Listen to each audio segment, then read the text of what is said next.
Olá, investidores! Se você quer entender o que pode acontecer com a economia brasileira em 2026 e, principalmente, como se posicionar para proteger e fazer seu patrimônio crescer, esse vídeo é para você. Seja muito bem-vindo ao J Finanças e Investimentos. Aqui a gente fala de dinheiro, investimentos e estratégia de construção de patrimônio com visão de longo prazo, clareza e responsabilidade. Já aproveita agora, se inscreve no canal e ativa as notificações porque 2026 pode ser um dos anos mais desafiadores, e também cheios de oportunidades, para quem investe no Brasil. Vamos entender o cenário.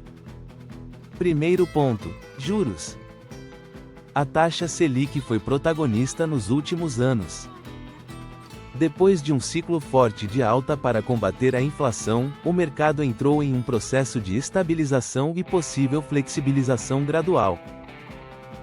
Para 2026, o cenário base indica juros ainda elevados em termos históricos, mas menores do que os picos anteriores. E o que isso significa? Significa que renda fixa continua atrativa, mas começa a dividir espaço com ativos de risco. Títulos prefixados e IPCA+ podem oferecer boas oportunidades se comprados em momentos estratégicos. Mas atenção, juros ainda altos pressionam empresas endividadas e impactam consumo. Segundo ponto: inflação. A inflação no Brasil é estruturalmente sensível a três fatores principais: câmbio, preço de commodities e política fiscal. Se o governo mantiver disciplina fiscal e controle de gastos, a inflação tende a ficar mais comportada. Mas qualquer sinal de descontrole pode pressionar o dólar, e isso afeta combustível, alimentos e toda a cadeia produtiva. Para o investidor, inflação controlada significa previsibilidade. Inflação desancorada significa volatilidade. Terceiro ponto: crescimento do PIB. O Brasil não é um país de crescimento explosivo. Historicamente, crescemos entre 1% e 3% ao ano em média. Para 2026, o mercado trabalha com expectativa de crescimento moderado, dependendo de investimentos em infraestrutura, reformas estruturais, confiança do setor produtivo, cenário internacional. Se a economia global desacelerar, o Brasil sente. Se China e Estados Unidos crescerem, o Brasil exporta mais. Aqui entra um ponto importante: commodities. O Brasil é altamente dependente de exportações como minério de ferro, soja, petróleo. Se os preços dessas commodities permanecerem fortes, empresas como Vale e Petrobras tendem a se beneficiar. Mas se houver queda de demanda global, o impacto é direto na Bolsa Brasileira. Quarto ponto: cenário fiscal. Talvez o fator mais sensível para 2026. O mercado observa atentamente meta de resultado primário, nível de endividamento, arcabouço fiscal, credibilidade das políticas públicas. Se houver compromisso com o equilíbrio fiscal, o risco país diminui. Com menor risco, o dólar tende a estabilizar e a bolsa pode ganhar força. Mas se houver deterioração fiscal, podemos ver alta do dólar, pressão inflacionária, juros mais altos por mais tempo, e isso impacta todos os ativos. Quinto ponto: câmbio. O dólar no Brasil não depende apenas de fatores internos.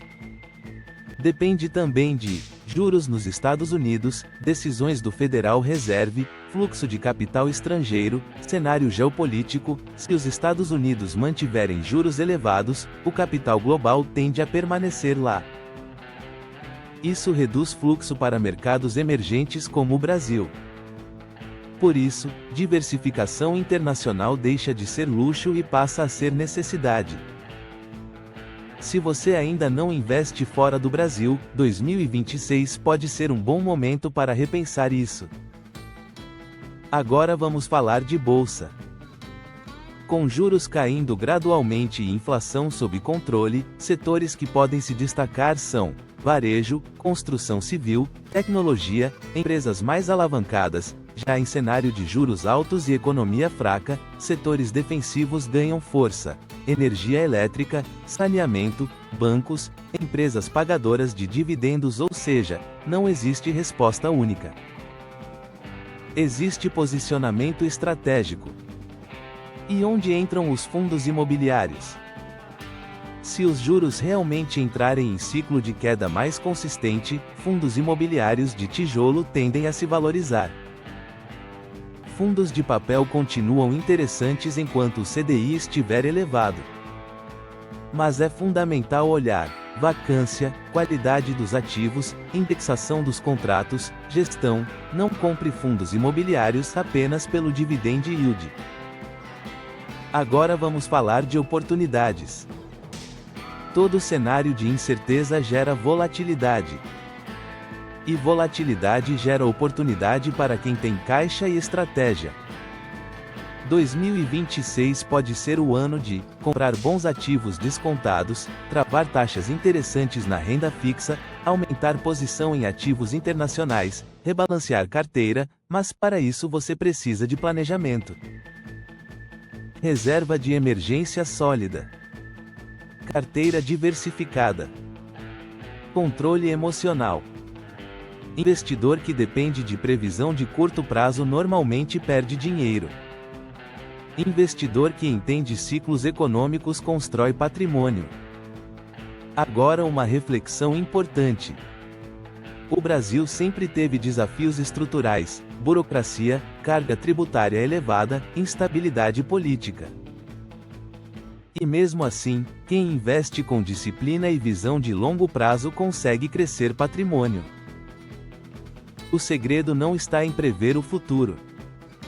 Está em se preparar para múltiplos cenários. Se 2026 vier melhor do que o esperado, você ganha. Se vier pior, você está protegido. Essa é a mentalidade do investidor estratégico. E agora eu quero te fazer uma pergunta: sua carteira está preparada para 2026? Você sabe qual percentual está em renda fixa? Qual está em renda variável? Qual está exposto ao dólar?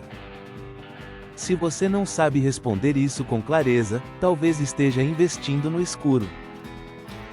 Aqui no canal J Finanças e Investimentos, nosso objetivo é exatamente esse: te dar clareza, te dar estratégia, te ajudar a tomar decisões conscientes. Se esse conteúdo fez sentido para você, deixa seu like porque isso ajuda o canal a crescer. Se inscreve no canal se ainda não é inscrito. E comenta aqui embaixo, qual é a sua maior preocupação econômica para 2026? Inflação? Juros? Dólar? Bolsa? Vamos continuar essa conversa. Lembre-se, não existe cenário perfeito. Existe investidor preparado. Nos vemos no próximo vídeo. Até mais.